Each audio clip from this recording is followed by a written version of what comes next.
نبی کریم صلی اللہ علیہ وسلم نے فرمایا عائشہ کھانا تو لاؤ۔ سیدہ عائشہ کھانا لائیں تو رسول کریم علیہ السلام سے عرض کرتی ہیں سونیا سرکہ ہی ہے اور میری طبیعت کا بھی نہیں بنا جس طرح کا میں اس کو بنانا چاہتی تھی، سرکے کا کچھ میں نے بنایا ہے لیکن میں اپنی مرضی کا نہیں بنا سکی۔ رسول کریم نے وہ سرکے کا جس کو خود حضرت عائشہ کہہ رہی ہیں کہ مرضی کا نہیں بنا، حضور نے کھایا۔ حضرت عائشہ فرماتی ہیں اتنے مزے سے کھایا کہ جیسے بڑی اعلیٰ غذا ہو۔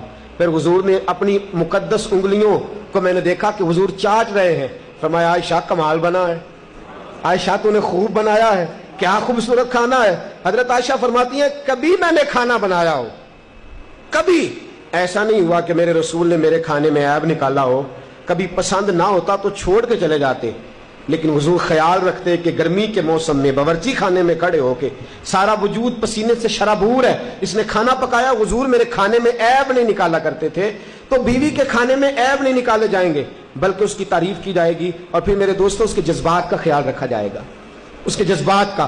حضرت عائشہ صدیقہ رضی اللہ تعالیٰ عنہ فرماتی کہ میں چھوٹی سی تھی جب حضور کے گھر آ گئی، 15 سال عمر، کچھ لوگوں نے لکھی ہے، کچھ نے لکھا ہے 9 سال تھی۔ فرماتی ہیں میں حضور علیہ السلام کے گھر آئی تو ابھی میری عمر گڑیوں سے کھیلنے کی تھی، میں گڑیاں بھی ساتھ ہی لے آئی، میری سہیلیاں آئی ہوتی تھیں اور فرماتی ہیں میرے ساتھ کھیلا کرتی تھی۔ اللہ کے رسول تشریف لاتے، کچھ اپنا کام کرتے اور جاتی دفعہ فرماتے کہ تو کھیل لے اب میں جا رہا ہوں، اجازت دیتے۔ اور ایک بڑی عجیب روایت علامہ یوسف نبہانی نے لکھی ہے، فرماتے ہیں اللہ کے رسول گھر تشریف لائے، سیدہ عائشہ صدیقہ رضی اللہ تعالیٰ عنہ فرماتی ہیں لگتا ہے حضور جلدی میں ہے، نبی کریم علیہ السلام نے کچھ چیز اٹھائی، حضور جلدی سے گزرنے لگے تو فرماتی ہیں میں دروازے کے آگے یوں ہاتھ دونوں طرف پکڑ کے کھڑی ہو گئی، میں نے کہا یا رسول اللہ میں تو نہیں جانے دیتی۔ حضور مسکرائے، ناز اٹھانے لگے، فرمایا مجھے جانے دے، مجھے جلدی ہے میرا۔ کہا حضور میں نہیں آج جانے دیتی، آپ کو تو کام ہی ختم نہیں ہوتے، ہر وقت آپ باہر تشریف رکھتے ہیں، میں نہیں آج جانے دیتی۔ حضور نے فرمایا تو کام بتا، تو بات کر۔ کہا میں نہیں جانے دیتی، پہلے آپ میری بات سنیں۔ حضور نے فرمایا میں ابھی آیا چیز دیکھ کے، تو کہا نہیں میں آج جانے ہی نہیں دیتی۔ کوئی جلال نہیں، کوئی جلال نہیں۔ میرے محبوب پاک کے میٹھے جملے، ککھ سواد نہیں مشری اندر، اسی کھنڈا وی چکھ ڈٹھیاں، اینا ساریاں شیواں نالوں گلاں سجن دیاں مٹھیاں۔ رسول کریم صلی اللہ تعالیٰ علیہ وآلہ وسلم نے فرمایا اچھا چل ٹھیک ہے میں نہیں جاتا، جو انتظار کرتا ہے اسے کرنے دے، بتا کیا بات ہے۔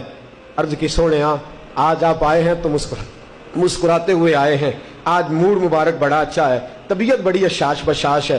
مجھ سے میرے والد گرامی حضرت ابو بکر صدیق رضی اللہ تعالیٰ عنہ نے فرمایا تھا عائشہ جب حضور کا موڈ مبارک بڑا اچھا دیکھو نا تو میری اور اپنی بخشش کی دعا کرا لینا، میری اور اپنی بخشش کی دعا کرا لینا۔ کہ حضور میرا دل کرتا ہے آج آپ دعا کر دیں۔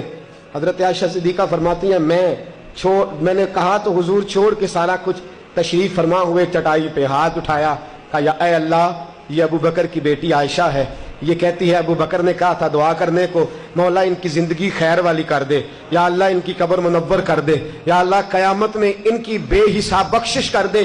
سیدہ فرماتی ہیں حضور دعا کر رہے تھے، میں رو رہی تھی، رو رو کے میرا پلو آنسوؤں سے بھیگ گیا، میرا پلو آنسوؤں سے بھیگ گیا۔ مجھے روتے دیکھا تو ناز اٹھانے والے رسول نے فرمایا عائشہ تو میری دعا سن کے رو رہی ہے، یا اللہ زندگی خیر والی کر دے، ان کی قبریں منور کر دے، قیامت میں بے حساب بخش دے، سن کے رو رہی ہے۔ فرمایا تو ایک بار سن کے رو رہی ہے، میں اپنے ہر امتی کے